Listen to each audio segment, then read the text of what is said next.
মুসলমানদেরকে D voter করবে কার বাপের ক্ষমতা? আমার বাপ দাদু 14 গোষ্ঠী এখানে জন্ম হয়েছে, তুমি 3 দিনের বৈরাগী এসে বলবে তুমি ডি ভোটার, আর ওটা আমি মেনেও নিব? মানে মুসলমানদের রক্ত রক্ত নাই, পুজ হয়ে গেছে নাকি?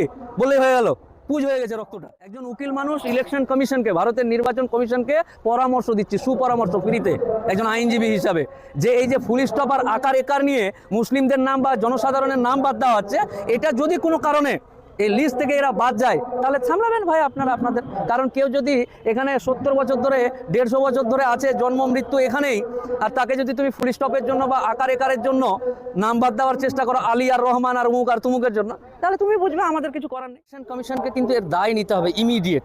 কারণ গোটা রাজ্যে এসআইআর এর নাম করে, এসআইআর সিস্টেমেটিক পদ্ধতিতে চলবে সবই ঠিক আছে, কিন্তু এসআইআর দ্রুত করার ক্ষেত্রে এআই দিয়ে, আধুনিকতার যুগে মানে এআই দিয়ে যদি কেউ এসআইআর করানোর চেষ্টা করে স্টাফ না নিয়ে বা মানুষ না নিয়ে, আগে মানুষ বাড়ি বাড়ি গিয়ে সমস্ত ডিটেলস দিত, এখন সিরাজুলের নাম সি দিয়ে, এআই করছে সি দিয়ে, বলে সিরাজুলের নাম সবই জায়গায় এস দিয়েই আছে।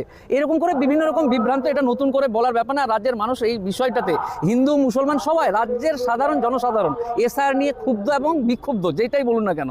কারণ এবং খুবই অশান্তিতে আছে, কারণ মানুষ আজকের দিনে 200 টাকা ইনকাম করবে কি করে সেটা নিয়ে ব্যস্ত, তার মধ্যে আবার 14 বার একবার খসড়া লিস্ট, একবার হসড়া লিস্ট, একবার ভসড়া লিস্ট, এই যে বিভিন্ন রকম লিস্ট বের করছে, এই লিস্টগুলোতে কোনো সময় নাম থাকছে, কোনো সময় নাই, তারপর নোটিশ করো, এই করো, এই করো, বিভিন্ন রকম ক্যারিকাচারগুলো করছে। এটা কিন্তু ইলেকশন কমিশনকে, রাজ্যের যে বর্তমান পরিস্থিতি, এই পরিস্থিতির ক্ষোভ প্রত্যেকটা মানুষের মধ্যে, ক্ষোভ কিন্তু একটা আছে, এই ক্ষোভ যদি ফাটে তাহলে কিন্তু ইলেকশন কমিশনকে তার দায় তাকেই নিতে হবে, এটা সাধারণ মানুষের দায় না। মুসলিমদেরকে টার্গেট করা হচ্ছে, বা এই যে সংবাদ প্রতিদিনে একটা খবর বেরিয়েছে, 17 জানুয়ারি সংবাদ প্রতিদিন, ওখানে খবর বেরিয়েছে যে রাজস্থানে বিজেপি মুসলমানের যেন নাম বাদ দেয় এর জন্য চাপ দিয়েছে বলে বিএলও যারা এটার দায়িত্বে আছে, সে আত্মহত্যার মতো পরিস্থিতি বা আত্মহত্যা করতে গেছিল। তো এরকম পরিস্থিতি হচ্ছে, এগুলো রাজনৈতিক ব্যাপারটা হচ্ছে, সরকার চলবে নির্দিষ্ট সিস্টেমে বা সংবিধানকে মেনে, নিঃসন্দেহে এটা হবে না কেন? এছাড়া ভালো জিনিস করুক না, নাম ঠিকানা বাপের নাম 14 গোষ্ঠী এগুলো দেখুক, কিন্তু এটা দেখতে গিয়ে ইন্টেনশনালি যদি কোনো রকম মুসলিমদের হয়রানি করার চেষ্টা করে বা কোনো হিন্দুদেরও হয়রানি করার চেষ্টা করে, অনেকেই এরকম আছে। শুধু মুসলিম, দেখুন এক হাতে তালি বাজবে না, ঠিক তেমনই একাই কোনো গোষ্ঠীকে চাপ দিতে গিয়ে তখন নিজের মধ্যে অটোমেটিকলি যে আমার হিন্দু ভাইদেরও নাম চলে আসছে। তো এরকম করতে গিয়ে প্রত্যেকটা ইয়েতে, ব্লকে বা বিডিও অফিসে বিভিন্ন রকম হয়রানি। আজকে এমন কোনো ব্লক, এমন কোনো জায়গা নাই যেখানে মানুষ ক্ষোভে নেই। প্রত্যেক দিন হাজার হাজার মানুষ, কোটি কোটি মানুষের নাম বাদ দেওয়ার কথা বলছে। এর আগে একজন গবেষক মানিক ফকির বলে তারা বলতো, তখন আমরা ভাবতাম যে মনে হয় পাগলের মতন প্রলাপ বকছে, কিন্তু না, পরবর্তীতে দেখা গেল এসআইআর এর উদ্দেশ্য এবং এসআইআর যে ইন্টেনশনালি যখন কোনো একটা ধর্মকে টার্গেট করবে এবং এটা থেকে ভোটার কার্ড বাদ দিয়ে ডি ভোটার করে সামগ্রিক দিক থেকে দাস বানানোর চেষ্টা করবে, আর মানুষ এটাকে মেনে নিবে। আজকালকার যুগে চাঁদে যাওয়া মানুষ, আর তুমি এসআইআর এর নাম করে, আমি এখানে জন্মগ্রহণ করেছি, আমার বাপ জন্মগ্রহণ করেছে, আমার দাদু এখানকার, আর তুমি এসে বলবে এআই দিয়ে যে না তুমি এখানকার না, তোমাকে ডি ভোটার করা হলো। এত সহজেই মানুষ জানে কত ধানে কত চাল হয়, এটা পরবর্তীতে বুঝতে পারবে ইলেকশন কমিশন। আপনি কি বলছেন আন্দোলনের তীব্রতা অলি গলি থেকে শুরু করে, এলাকা পাড়া প্রতিবেশী থেকে শুরু করে ব্লক, জেলা, রাজ্য, দেশ, এই আন্দোলন সামলাতে পারবে কিনা তার জন্য প্রস্তুত থাকুক। কেন? আমার বাপ এখানকার, আর কিভাবে প্রমাণ দিতে হবে? 62 সালের দলিল দেখাচ্ছে না, এখানে তো আকার ফুল স্টপ একার বাদ আছে, উমুক আছে তুমুক আছে, এরকম কোনো ব্যাপার নেই।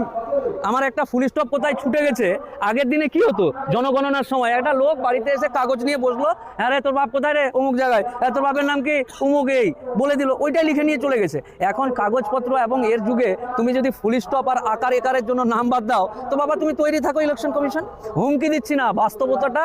একজন উকিল মানুষ ইলেকশন কমিশনকে, ভারতের নির্বাচন কমিশনকে পরামর্শ দিচ্ছি, সুপরামর্শ ফ্রিতে একজন আইনজীবী হিসাবে, যে এই যে ফুল স্টপ আর আকার একার নিয়ে মুসলিমদের নাম বা জনসাধারণের নাম বাদ দেওয়া হচ্ছে, এটা যদি কোনো কারণে এই লিস্ট থেকে এরা বাদ যায় তাহলে সামলাবেন ভাই আপনারা আপনাদের। কারণ কেউ যদি এখানে 70 বছর ধরে 150 বছর ধরে আছে, জন্ম মৃত্যু এখানেই, আর তাকে যদি তুমি ফুল স্টপের জন্য বা আকার একারের জন্য নাম বাদ দেওয়ার চেষ্টা করো, আলী আর রহমান আর উমুক আর তুমুকের জন্য, তাহলে তুমি বুঝবে আমাদের কিছু করার নেই। 2014 সালের পর থেকে আমরা দেখছি মানুষকে কিন্তু একভাবে পরিচালনা করছে, কখনো নোটবন্দি না, এটা নতুন কিছু নয় ভাই। এই এগুলো রাজনৈতিক নেতাদের মতো বক্তব্য দেয় 2014 পর নোটবন্দি, এবং মানুষ ভোট দিয়েছে, যা ইচ্ছা তাই করছে, তো মানুষই তো অপরাধী। যে এরকম একটা সরকারকে ভোট দিচ্ছে যে সরকার সবসময় লাইনেই দাঁড় করিয়ে রাখছে। তো এতে কোনো রাজনৈতিক দলের না, রাজনৈতিক দল তার মুনাফা নেওয়ার জন্য মানুষকে বিভিন্ন রকম করবেই। এতে তুমি এই ফাঁদে তুমি যদি মানে কি বলে বাঘে কি অনেক রকম উদাহরণ দেয় না, ফান্দে পড়িয়া বগা কান্দে, তো বগা তুই যদি কাঁদতেই চাস ভোট দিয়ে তো কাঁদ। এতে নতুন করে ব্যাপার বলার নেই যে নোটবন্দি হোমকবন্দি, তুমি এগুলো জানা হয়ে গেছে, মানুষ ভুলে যায়, এরকম একটা ব্যাপার আছে। তো এটাই কিন্তু শেষ। এসআইআর এই যে মানুষের হয়রানি করা, বাপের নাম নিয়ে আয়, দাদুর নাম নিয়ে আয়, এনআরসি, এই হেনা তেনা বেনা বিভিন্ন রকম, এটাই শেষ। এবং সরকার বা নির্বাচন কমিশন বা যে রাজনৈতিক দলগুলো দেশ বা রাজ্য চালাচ্ছে তারা বুঝতে পারেনি এখনো যে লাস্ট পেরেক এটাই। এসআইআর নাম করে যে টানাটানি করা হচ্ছে এটা কিন্তু লাস্ট পেরেক। আর এইতে মানুষ এর আগে হিটলার বা বিভিন্ন রকম ব্যাপার স্যাপারগুলো আছে, আন্দোলন, গণ আন্দোলন, বিভিন্ন রকম ব্যাপার স্যাপারগুলো আগামী দিন অপেক্ষা করছে।